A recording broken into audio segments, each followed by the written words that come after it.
Welcome to the Connector Podcast, an ongoing conversation connecting fintechs, banks, and regulators worldwide. Join CEO and founder Koen van der Hooydonk as you learn more about the latest available trends and solutions in the market. Welcome to another Connector Podcast, and today I've got with me David Grundy, all the way from Copenhagen. And David is super busy. And David, you have to explain us why you're so busy. Well, first of all, thanks for having me on. I think, the sort of the main reason is Nordic Fintech Week, right? Which is our the obvious reason, right? Yeah, largest dedicated fintech festival, I would argue, or fintech event, I would argue in Europe, where we're solely focused on, financial technology, right? That is our main remit. It's been going near on 8 years now, and it's just grown year on year. So, yeah. And because it's quite of a strong statement that you make, but what are some evidence pieces that you can put on the table to say, well, you're the biggest fintech event of Europe? I think if you asked my team, I think they would give you that there is only 2 places in Copenhagen that could actually take this event now. I think there's other events that, they're great events, right? But they have a variety of topics in them. We have Tech Barbecue in Denmark, but it's not focused on purely fintech. It has wider, if you look at other events across Europe, it's not dedicated of bringing startups and, financial institutions for that one purpose, that fintech meeting the corporate, right? So yes, there are other events. We attend them. They're all, there's all got their pros and cons, but we have for a number of years since the start focused exclusively on fintechs, right? That's what we do. So. No, and I can confirm I've been there several times. It's an amazing place where there's a lot of collaboration happening between, the buyers and the sellers, the banks, the financial institutions, and the fintechs. And I think that makes it very unique. Yeah. This year, the theme, if I understand well, is can we keep technology human? Yes. Can you provide us some insights around this? Why did you come up with this theme, and what does it actually comprise of? I think it's trying to make it real for people, right? So there's a lot of, we're not a deep tech conference, right? We have technical concepts at our conference, we have AI, we have quantum, especially quantum. It's a really hard topic to take from the sort of grassroots to what does that actually mean, right? You're telling me about quantum, you're telling me about AI. So this humanized element was really trying to bring it up to, it's almost like solution level. Well, you're telling me all this stuff is great, but show me what that actually really means for me as a customer. What does it mean for me as a bank? What does it mean for me as an individual? So this year, that's where the idea of the humanized element comes in, is that at the end of the day, innovation is about delivering value to either the individual or the corporate entity. So that's really what the human side of it is. I mean, it's probably the best way I can describe it is taking some what we see as some easier but more complex topics and making them real in terms of what does it do for you, right? So yeah.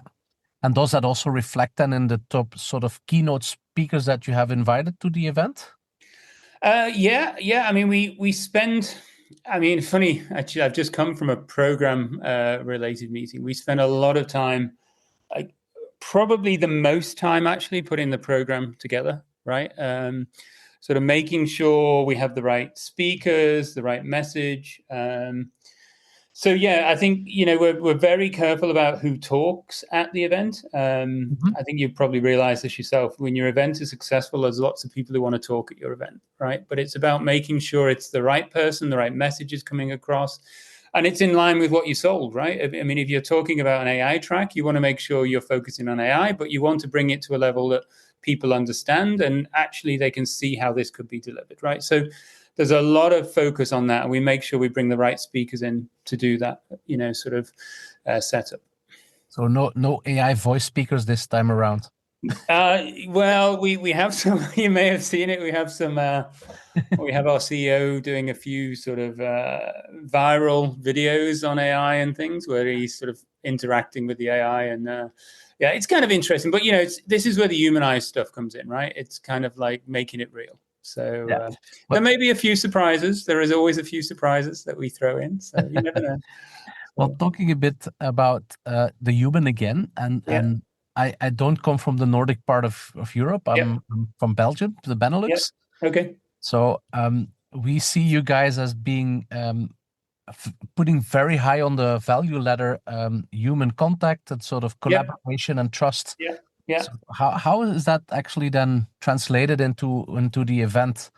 Is there time for like literally coming together as people rather than businesses? Yeah. So I think I'm from the UK, right? So when I came to the Nordics, this concept just at the root level was quite different for me. But if I just take a minute to explain the Nordic culture, then that lends itself into the event, right? Because my kids are at school, Danish school. They're going through the whole system, and the big focus in the Nordic school system is on collaboration, trust, respect for each other. All of that is drilled into the kids from a very, and also to ask questions, to be inquisitive, right? Which I think is very different from the UK system, what we left, right? Where it's do what I say now, don't question, that sort of thing. So if you take that concept of, collaborative trust and then move it to an event, it's in the DNA of the Nordic culture, right? So that's how we build the Nordic Fintech space. And a big part, if you've been there, a big part of the Nordic Fintech Week will be about not just about booths and big names and, it's about spaces where people can connect, right? It's about where people can network. We have social events in there where people can sort of relax a little bit, but still network, right? We try and bring that human element to the event itself. And we spend a lot of time doing that. And people probably look at us and say, well, that space you could have sold, or that space you could have done this. But the networking is super important for us, right? It's making sure we can get the fintechs, the companies, the investors to actually come together and talk and have meaningful conversations. So I guess that's the best way I can describe it, right? So I believe you also have a morning run, isn't it? On the it's the second or third year of doing the morning run, and I personally never succeeded, but no, it's really got to the point now where that takes a bit of effort to organize, right? Because you have people of different standards now running, and it's like so it's become an event in itself. But it's really good because you get all types of different characters from CEOs of companies through to developers like joining in, right? And it's a great way for, like I say, informally, if you're doing the slower 5K run where you can have a chat with someone, right? I mean, obviously, if you want to do the super competitive stuff, you're probably running pretty fast and that might be a challenge. But there's still times afterwards with the breakfast and where you can, you've come together in sort of one exercise and now you can network in a more, it's not calm, but it's more of a trust-based environment, right? It's not a sales pitch. It's more, oh, tell me what you do. Tell me what you do. That's the type of conversation where, real things happen, right? So, and I believe you're also running the awards ceremony. Yes. Yeah. Could you explain a little bit about that? And maybe too late for this time around, but what are the criteria and how can fintechs across the globe actually get involved with it?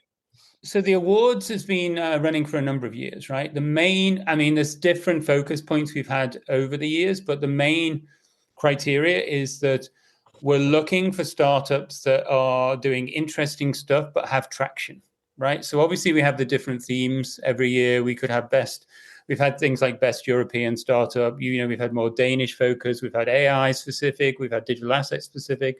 So every year we choose like 6 or 7 themes where we go, okay, what do we really want to focus on this year, right? And they're not always the same, right? And then we look for companies for companies who have traction in that area. So we open it up because of the history of the event now. We get a lot of applications, right? We get a lot of natural inbound now. People know about the event. We market it quite well. We expose, the winners in the classifications pretty well. So people know this is a good place to come and pitch if you can get through the prerequisites, right? So the best way to apply, you asked that, it's on the Nordic Fintech Week website, right? So you can go there if you want to apply. But what we're really looking for is companies who align to the tracks that we have in place and have good traction in there and have interesting offerings, right? So we don't try and pick too many companies who have similar offerings. We try and get, differing offerings in there, and then we bring a panel of judges in from our partner network, and then you get to pitch effectively to the Nordic Fintech Week main stage audience, right? And then there's no bias in the event, so you can't buy your way in. You can't say, "Can I sponsor?" And so there's none of that. The judges are chosen by us completely independently as well. So, we try and make it neutral. We try and make this place where you really can pitch what you're doing. Main criteria: you align to the theme and you have good traction, right? And you have a good roadmap about what you want to achieve, because that's what investors want to see, right? They want to see, where are you going to take this? How should I get involved? So super curious who's going to be the best superhuman of the year then. Oh, we have to see, right? I was looking at the team. I've got the shortlist together now. And I've got a follow-on meeting later on, but there's some really, really interesting stuff coming out, right? So I don't want to spoil too much, but you can check it all out on the website. But it always amazes me, the ideas that people come up with, right? It's really, and not, some that you can really see actually being delivered, right? So it's really cool. Yeah. Well, I'm glad you're bringing up amazing moments, because I like to take you back to any of the previous sort of editions and maybe explain us or tell us about a moment that really stayed with you forever.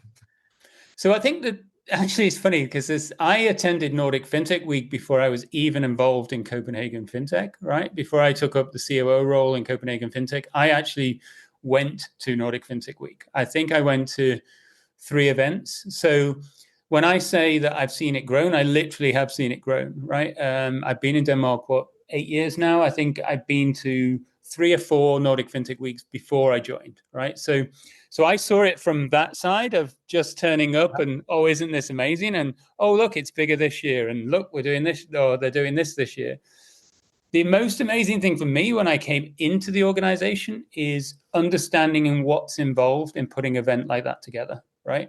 It sounds very simple, right? But when you speak to the teams, it's very important to the teams about the quality. It's very important to the teams about what we've talked about before, the ability to network, the social side, making sure that brings in. But the one thing that really stood out for me, which sounds really strange, is we have it at Tap One now, right? Which is a big venue near Athens. And actually seeing the venue empty the day before, and then the entire circus starting, right? Literally, this gets built overnight. Like, it's completely insane. Like, you walk away one day, you come in the next day, and like the stages are there, the decorations there, everything is set up. And it literally, if you played it in slow motion, it would be like an amazing clip to watch for like 5 minutes. So, besides I'm quite into the deep tech areas. So there was an amazing quantum space last year. The guy who focused on that for Amazon flew over actually on his holiday. He was on his holiday and asked to come to our event and do a talk. It was completely insane. And was like, so that was some of those things. But the event, like literally the creation of the event for me, being on the inside, is just mind blowing. It's crazy. So yeah. So I guess everyone now listening would like to join. It's 24th until the 26th in Copenhagen. Yes. And but I mean, down below in the comments, I will add a reduction code from the connector, which is still valid for a couple of days. So by all means, hope to see you all there. Yeah. David, any last thing that you want to tell to this audience? One like a war message to say, come over to our event. What would it be? I'd say that it is a truly unique experience that you need to experience at least once, right? It sounds very corny, but I mean, if you're into innovation and delivering value through innovation, and you have curiosity, you should come to Nordic Fintech Week. There is a lot of really, really good collaborations and deals that have come out in Nordic Fintech Week. It's really great to see. Well, excellent. David, thank you for having you in our podcast. And, no worries. Thank you for having me. I'm looking forward to meet you in Copenhagen soon. That'd be great. Obviously, to meet people from the audience too. So please stay tuned for more fintech news on this podcast. Thank you very much. Great. Thank you very much. See you.